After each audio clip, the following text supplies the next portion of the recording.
Would you tolerate surrendering half of your net income merely to rent a tight apartment, endure panic attacks while walking into the metro, and worry having your phone taken or being stabbed as soon as you step outside? In London right now, it is not an assumption, but a terrible reality eroding the lives of 9 million people. A purposeful cycle of fatigue is unfolding. The average rent has reached the startling barrier of 48% of income, while metro rates have recently raised by 6% in March 2026. The financial hardship paired with dismal weather and an overworking culture is driving a psychological burnout epidemic, leading 91% of people to slip into a condition of acute stress. Is it conceivable that London is no longer a fantasy of riches, but has transformed into a vicious machine for draining human resources?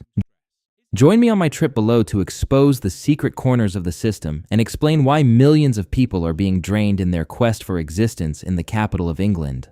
Let's confront the fact. The fantasy of having a house in the city, long a sign of affluence in the West, has officially shattered. The London property market today is no longer a place of habitation. It has morphed into a vast asset extraction engine functioning under a brutal system, consistently moving money from the wallets of workers to the strata of landowners.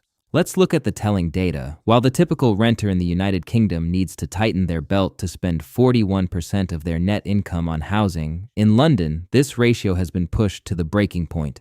48%. The average pay per capita in the capital, although being the highest in the nation at £37,600 per year, is absolutely helpless and crushed by the average rent of £1,370 per month. According to macroeconomic theory, when the rent-to-income ratio hits 40%, a family will fall into a position of basic living expense shortage.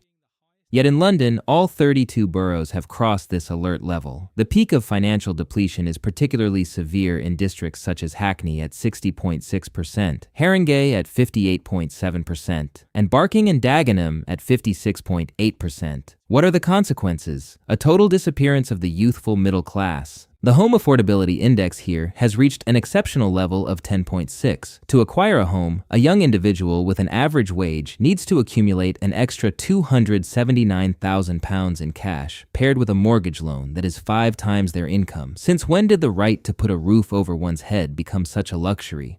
Meanwhile, neighborhoods like Kensington and Chelsea have surged to a preposterous HR of 25.2, officially converting them into the exclusive sanctuary of billionaires and foreign tax-optimizing investment funds. For a worker earning the national living wage of about £23,810 per year, they have to confront the unpleasant reality. The price of a property is 12.4 times their entire yearly income. The minimum income norms here have been utterly broken, since the cost of property in central London is 3 times greater than in other cities in England. A single parent raising 2 children in this location requires a budget 50% greater merely to attain a minimal quality of life.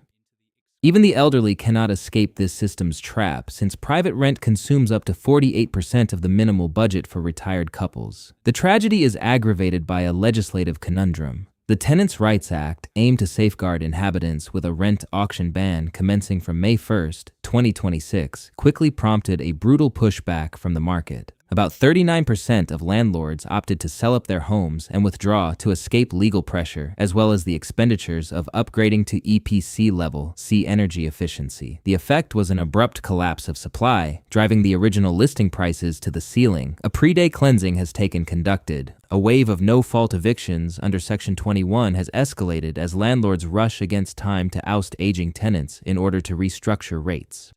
But the draining of human resources does not end at the 4 walls of a leased property. As soon as you walk out the door, London quickly surrounds you with a second network of extraction. Merciless, clever, and unavoidable. Welcome to the lifeblood network of London, where commuting is no more a comfort, but a genuine physical pain. Imagine the public transit system here as a huge mixer. Its primary job is to grind out every last drop of energy and every last buck from you before you even clock in at the workplace. Speaking about money, the shock of the fare hike from March 1st, 2026, is like a bucket of cold water dumped immediately over wallets that are already gasping for air. Transport for London has evenly raised the costs of the Underground, DLR, and inner-city trains by 6%. A single peak time ticket in Zone 1 has soared to £3.10. Even a train on the Elizabeth line to Heathrow Airport presently costs £15.50.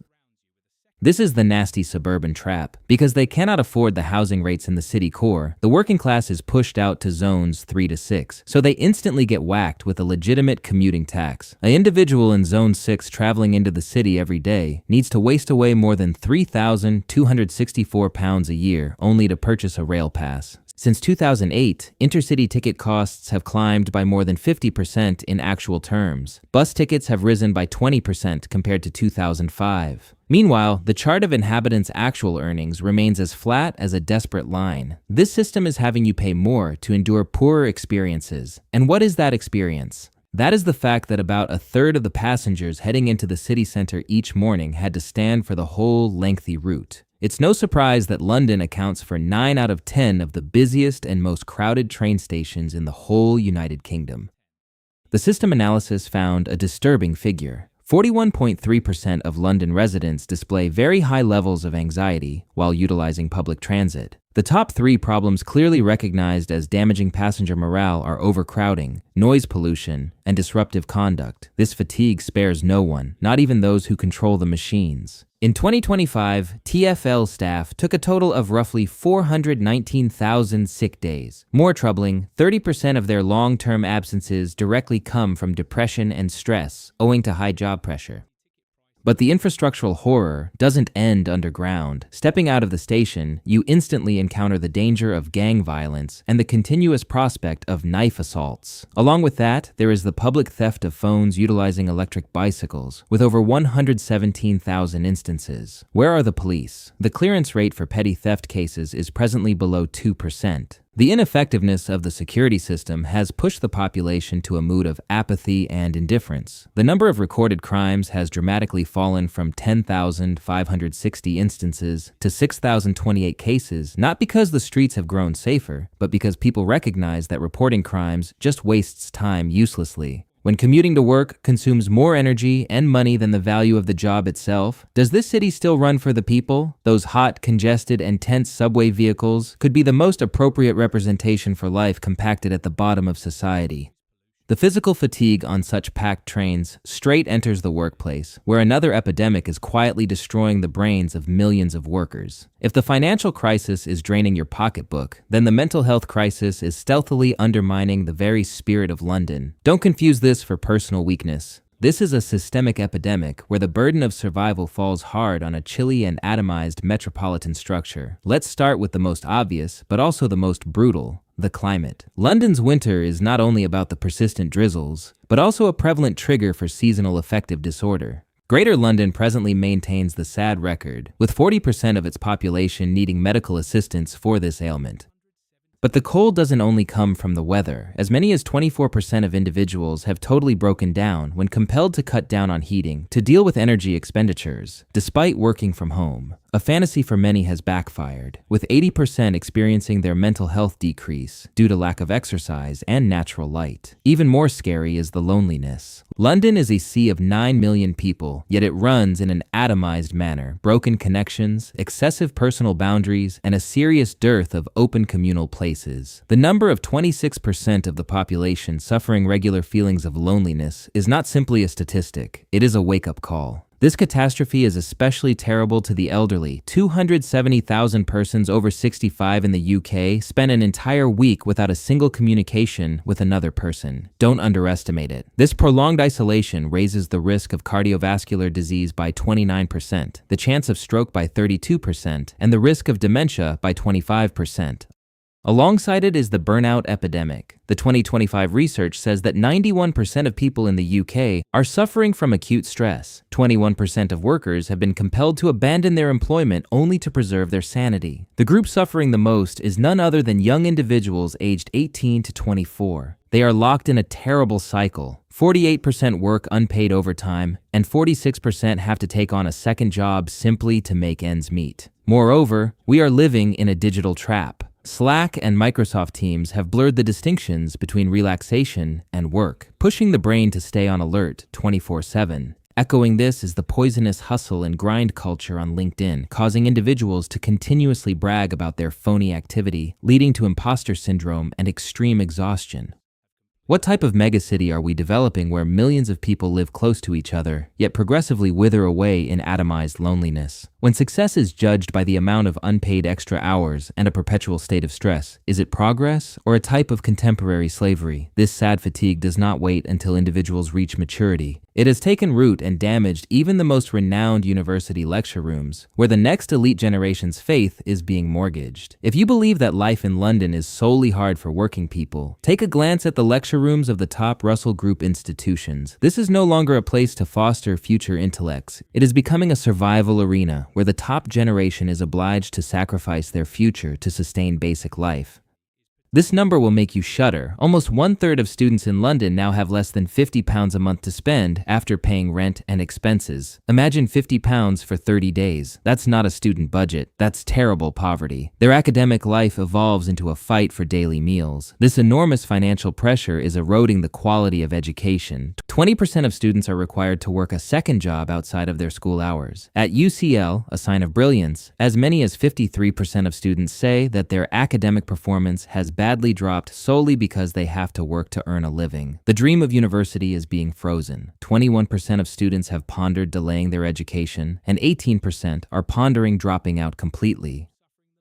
This is a twofold extraction mechanism. They not only suffer tremendous education debt, but are also drained clean via the sky-high rental costs in the London property market. Especially, the group of kids without financial assistance from their family are being driven into a cycle of inequity right from the beginning line. Not stopping there, the corrosive hustling culture is infecting schools. They are obliged to have immaculate LinkedIn profiles and perform unpaid internships to build experience, while their brains are churning with the worry of being evicted from their accommodations. The apathy of the administrative system has driven them out of the safety net. When a student has to pick between textbooks and food, we are not just diminishing a person, but also destroying London's very reputation as a worldwide intellectual powerhouse. We have built a culture where the relevance of a distinguished degree is overwhelmed by physical tiredness and financial debt weighing down the future. When a city cannot nurture its younger generation, is it hammering the nails into the coffin of its own future? If you want to see the actual face of London, don't gaze at the skyscrapers in the metropolis or the posh boutiques in Mayfair. Step out into the pavement at midnight when the glittering lights of the office buildings reflect on the coiled corpses beneath the stairwells. That is the most merciless contradiction of a megacity, where the growth of supercapital coexists with extreme impoverishment. The misplaced affluence of the wealthy elite, those who ride in supercars and avoid taxes, is creating a social divide so oppressive compared to the people freezing on the streets. The chain data system has revealed this fact with terrible figures. In the period from July to September 2024, London reported a record 4,780 persons sleeping on the streets, an 18% increase. Even more terrifying, 49% of them, corresponding to 2,343 persons, are folks who have lost their houses for the first time. The problem does not end there. By the end of 2025, this number continued to climb to 4,841 persons, with 830 people officially dwelling on the sidewalks, an increase of 21.8% in only 1 year. The most thought-provoking part is the portrayal of these poor folks. They are not the misfits of society you may generally expect. 30.5% fall within the peak working age from 36 to 45 years old. The most agonizing contradiction is in Westminster, the richest and most powerful region in England, where the largest density of homelessness is found, accounting for 20% of the whole city, with about 1,000 individuals sleeping on the streets. The dilemma is no longer only a slum issue. It has moved to Camden, Ealing, the City of London, and Brent. Don't blame personal lifestyle. This is a systematic failing. The primary reasons forcing people onto the streets nowadays are essentially structural shocks, family breakup, job losses, and a serious dearth of affordable social housing. Especially, the Home Office's strategy to discontinue accommodation help for refugees has become a harsh blow, leading the number of refugees sleeping on the streets to climb tenfold over the 2023 to 2024 timeframe. The early intervention failure and inadequate coordination between the authorities are converting thousands of regular workers into victims thrown aside on the outskirts of society. How can we take pride in a global financial hub when million-dollar supercars drive by people freezing beneath the stairwell? When Westminster, the emblem of the greatest authority, becomes the biggest refuge for the homeless, is that the statement of the collapse of this same political system? Faced with this depth of poverty, the huge question still hovers in the air. Why does the world still come here? What dual forces does London hold? And is there any method to salvage a paradise that is self-destructing before all gets irreparably lost? At this point, you may ask why. Amongst this stifling torment, London remains a big magnet, pulling millions of visitors from all over. The solution lies in its harsh duality. London is like a giant casino where intense survival pressure coexists with progression prospects that you can't find anyplace else. For the financial elite, or those with considerable cash, London is a sanctuary of luxury and comfort. But for the ordinary wage earners, immigrants, or students, it is a relentless extraction machine. It compels you to struggle to the fullest merely to survive instead of flourish. Essentially, contemporary London has morphed into an ecosystem that perpetually drains the money, labor, and even the mental energy of its citizens to support its own pricey operating machinery. The survival paradox here is that the more you give and the more hours you work, the worse your living circumstances get and the more your worry rises. But the actual peril does not rest with the poor, but with the very lifeblood of the metropolis. When NHS healthcare staff, classroom teachers, or police officers can no longer afford to remain and are forced to drive for hours from distant towns, or worse, abandon the city, London's social structure will soon become more divided and fragile than ever. So, what is the way out? We cannot wait for transient fixes. To rescue a city that is self-destructing, 3 key knots need to be released quickly. One is to rearrange housing. London needs to considerably boost the amount of true social housing instead of depending on the speculative market. The implementation of the new rental regulation has to be supported with financial assistance packages for landlords to increase energy efficiency, EPC Level C, to prevent a wave of withdrawals that may collapse the supply. Second is social welfare reform. It's time for the government to cease adopting a universal welfare framework countrywide and start modifying payments depending on the real cost of living index in London, MIS standard. Third, develop a comprehensive mental wellness network. We need to invest budget for mental health in the community. And most crucially, organizations must develop a culture that respects personal boundaries to reduce the epidemic of digital fear. When a city empties and drives the very individuals who cure sick, educate children, and guard the streets to the geographical fringes, who will be left to manage it? Will London awaken in time to address these bottlenecks? Or will it continue to decline until the extraction machine collapses on its own because there are no more resources to exploit? The solution does not lay with the political elite. It rests in the awakening of each person who contributes to this machine every day. London is not simply a little dot on the globe map. It is a mirror reflecting the future of every megacity that is losing its own essence. When we accept poverty as the price to pay for opportunity, we unknowingly foster a system that runs by draining people. A city cannot survive sustainably if it drives the very individuals who spark it to the outskirts of geography and money. Are we truly developing cities for people to live in, or are we simply designing extraction machines for people to sell themselves to pay the bills? If London continues to go down this road of decline, would you still be prepared to sacrifice your best years only to guarantee a spot in an environment that is rapidly running out of vitality? If this video has connected with the concerns or anxieties you are also feeling, please like it so that this message may reach more people. Don't forget to share with friends who are also suffering in this urban grind. They need to know that they are not alone. And don't forget to press subscribe and the notification bell so we can continue to unearth the ugly facts beneath the urban glamour together. Each of your encounters is a significant help for us to continue diving deep and revealing the secret corners that the system doesn't want you to notice.